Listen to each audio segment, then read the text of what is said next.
warahmatullahi wabarakatuh.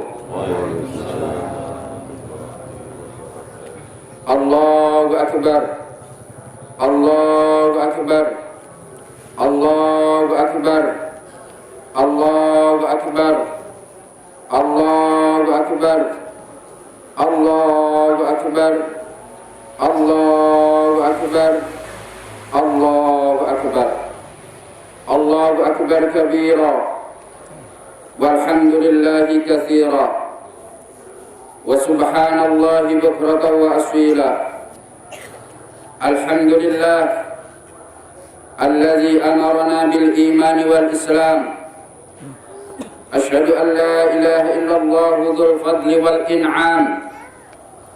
Wa asyhadu anna sayyidina Muhammadan abduhu wa rasuluh al-mab'utsu rahmatan lil anam.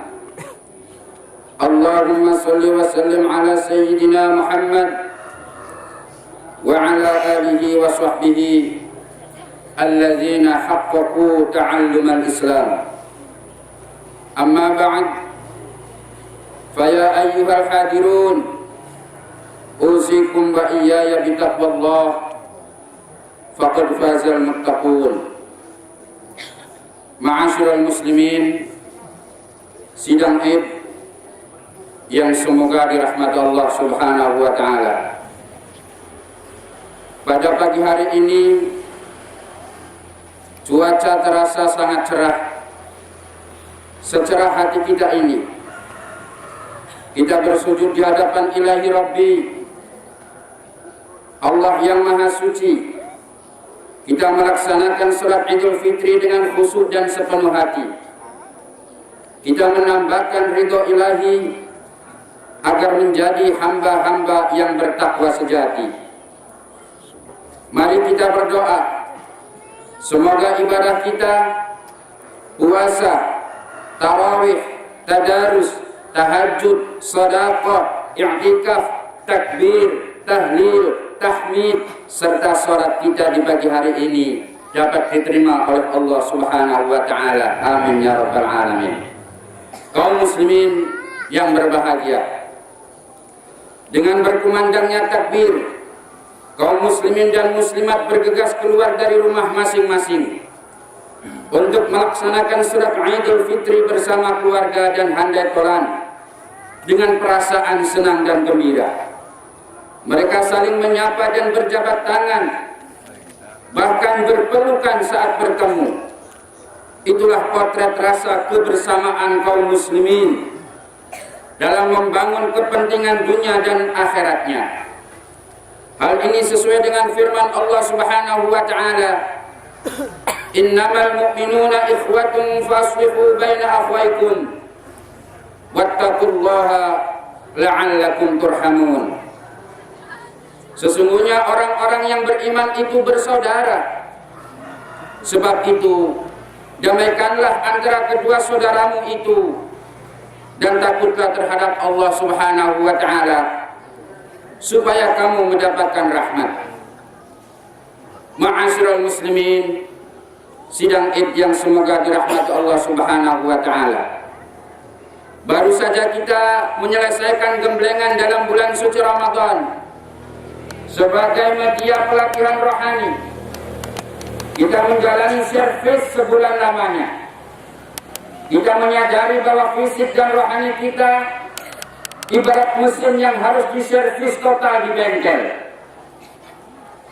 Dengan masuknya kita di bengkel Ramadan, jasmani dan rohani kita diharapkan berkembang semakin baik, meningkatkan amal soleh dan mengurangi perbuatan tercela. Keinginan yang berlebih-lebihan dan tidak proporsional mesti ditekan pada batas yang wajar, paling tidak dikurangi, sehingga kita mampu menciptakan kehidupan yang lebih sederhana, namun tetap dalam nuansa berkecukupan dan suasana harmonis. Allah Subhanahu wa taala memperingatkan kepada umat manusia yang pola hidupnya berlebih-lebihan, wala tusrifu innahu la yuhibbul musrifin. Dan janganlah kamu berlebih-lebihan, Sesungguhnya Allah tidak menyukai orang-orang yang berlebih-lebihan. Juga Allah memberikan ancaman kepada orang-orang yang melampaui batas. Tsumma sadaqnahumul wa'da wa anjaynahum wa man nasha'u wa ahlaknal musrifin.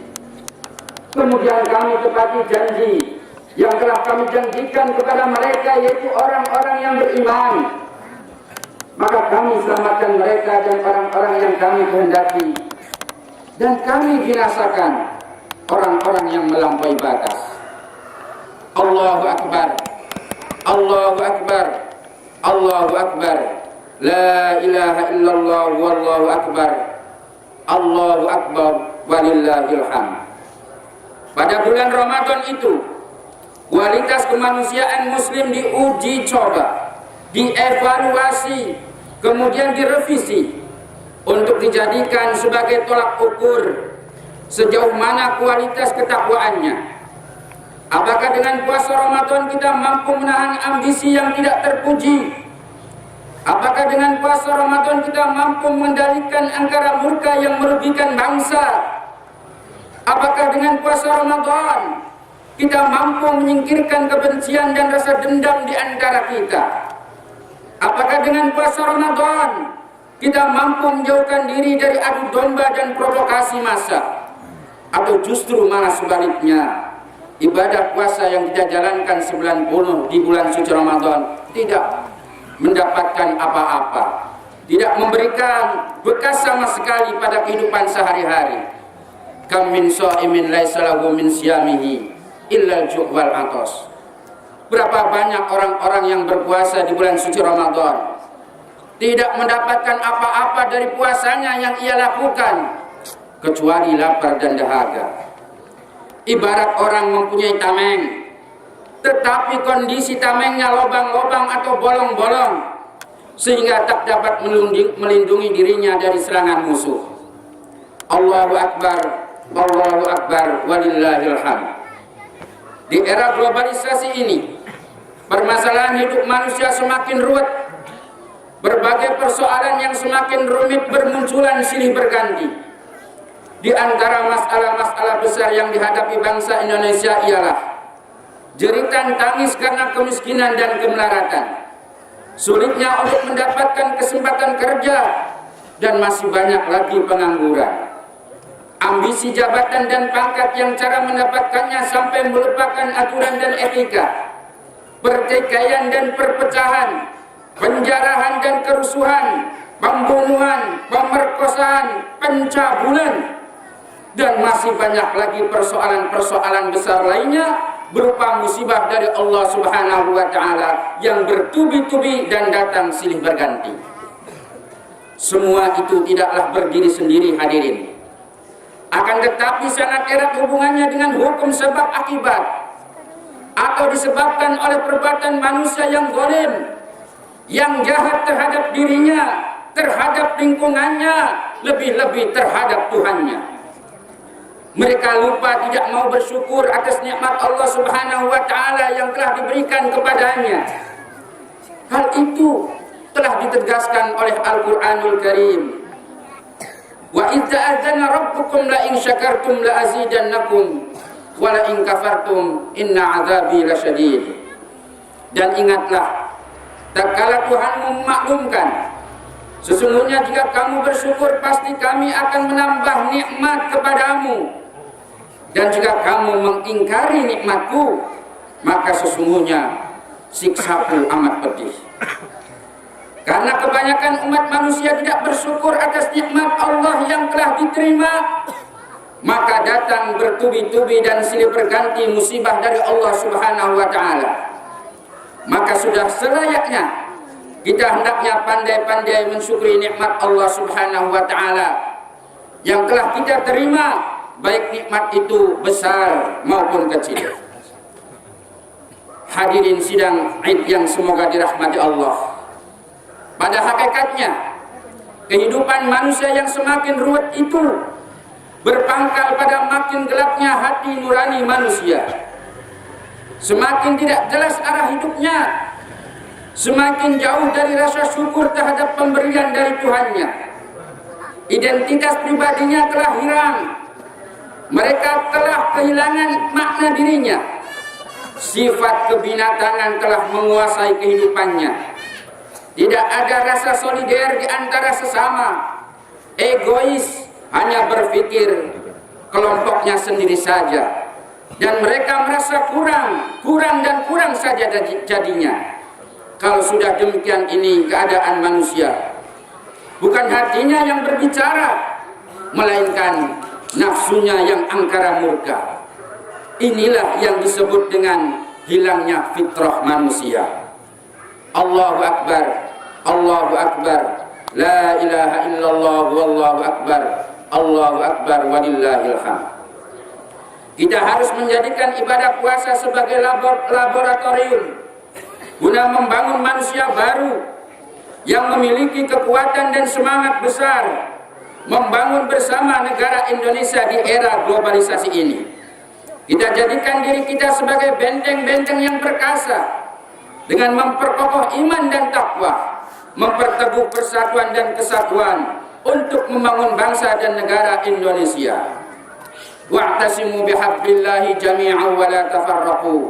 Dan berpeganglah kamu sekalian kepada tali Allah dan janganlah kalian bercerai-berai.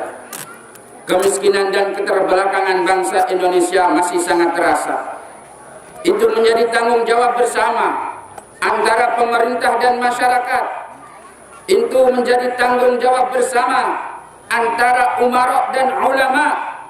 Yang kuat membantu yang lemah, yang kaya membantu yang miskin, yang miskin menghormati yang kaya, sehingga lahirlah rasa timbal balik yang indah dan damai antara kedua belah pihak itu, yaitu terpadunya dua sifat yang mulia, kasih sayang dan penghormatan.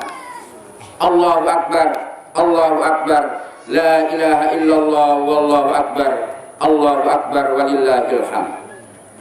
Ma'asyiral muslimin, sidang Id yang semoga dirahmati Allah Subhanahu wa taala. Salah satu tanda-tanda orang yang bertakwa adalah sanggup menafkahkan hartanya di jalan Allah Subhanahu wa taala, baik dalam keadaan lapang maupun sempit. Sebagaimana firman Allah Subhanahu wa taala di dalam Al-Qur'anul Karim, allazina yunfikuna fis sarra'i wad dharra'i. Orang yang bertakwa adalah ciri-cirinya mereka yang sanggup mengeluarkan hartanya baik di waktu lapang maupun sempit. Mereka menjadi orang yang dermawan, penyayang, belas kasihan terhadap sesama, berjiwa besar, berjiwa pembangun, kreatif, kredibel, jujur, amanah, fatonah, dan penuh tawakal kepada Allah Subhanahu wa taala. Inilah manusia baru yang sangat berguna bagi bangsa Indonesia. Jiwa manusia seperti ini yang sangat dibutuhkan oleh bangsa Indonesia untuk diajak bersama-sama membangun bangsanya yang sedang mengalami berbagai kesulitan hidup. Apabila bangsa Indonesia telah memiliki jiwa dan semangat yang mulia seperti itu, insya Allah negara Indonesia akan menjadi negara yang adil dan makmur, sejahtera, aman, tentram dan damai, adil dalam kemakmuran dan makmur dalam keadilan. Ma'asyiral muslimin yang semoga dirahmati Allah Subhanahu wa taala. Ada tuntunan dari baginda Rasulullah sallallahu alaihi wasallam untuk menegakkan suatu kehidupan dunia. Nabi kita Muhammad sallallahu alaihi wasallam bersabda, "Qiwamud dunya bi arba'ati asya, bi ilmil ulama, wa adlil umara, wa sakhawatil aghniya, wa du'ail fuqara." Kokohnya kehidupan di dunia ini lantaran 4 perkara. Yang pertama dengan ilmunya para ulama atau kaum cendekiawan. Yang kedua adilnya para pemimpin atau para pejabat. Ketiga kedermawanannya orang-orang kaya atau konglomerat. Dan yang terakhir keempat adalah doanya orang-orang fakir miskin atau dukungan dari lapisan bawah. Kalau keempat perkara itu ada di suatu negara, insya Allah masyarakatnya akan menjadi masyarakat yang maju, adil dan makmur serta aman dan sejahtera. Hadirin sidang Id yang semoga dirahmati Allah. Dengan datangnya hari raya Idul Fitri, mari kita merebut hikmah yang besar. Kita saling memberi dan meminta maaf. Jangan sampai menjadi manusia yang hanya pandai meminta maaf saja, tetapi juga harus pandai memberi maaf. Seperti sifat baginda Rasulullah sallallahu alaihi wasallam. Beliau suka memaafkan kesalahan orang lain sebelum orang lain itu meminta maaf kepadanya. Mari kita ciptakan suasana aman, tentram dan damai. Kita bangun kebersamaan, kita pupuk rasa persatuan, kita lestarikan lingkungan hidup kita pelihara hutan dan lautan kita bangun kembali negara Indonesia yang kita cintai ini menjadi negara yang adil dan makmur, baldatun thayyibatun wa rabbun ghafur. Amin ya rabbal alamin. Hadirin, barangkali itulah yang dapat saya sampaikan. Kurang lebihnya mohon maaf. Barakallahu li wa lakum fil Qur'anil Karim wa nafa'ani wa iyyakum bima fihi minal ayati wa dzikril hakim wa taqabbala minni wa minkum tilawatahu innahu was-sami'ul 'alim wa qur rabbighfir warham wa anta khairur rahimin.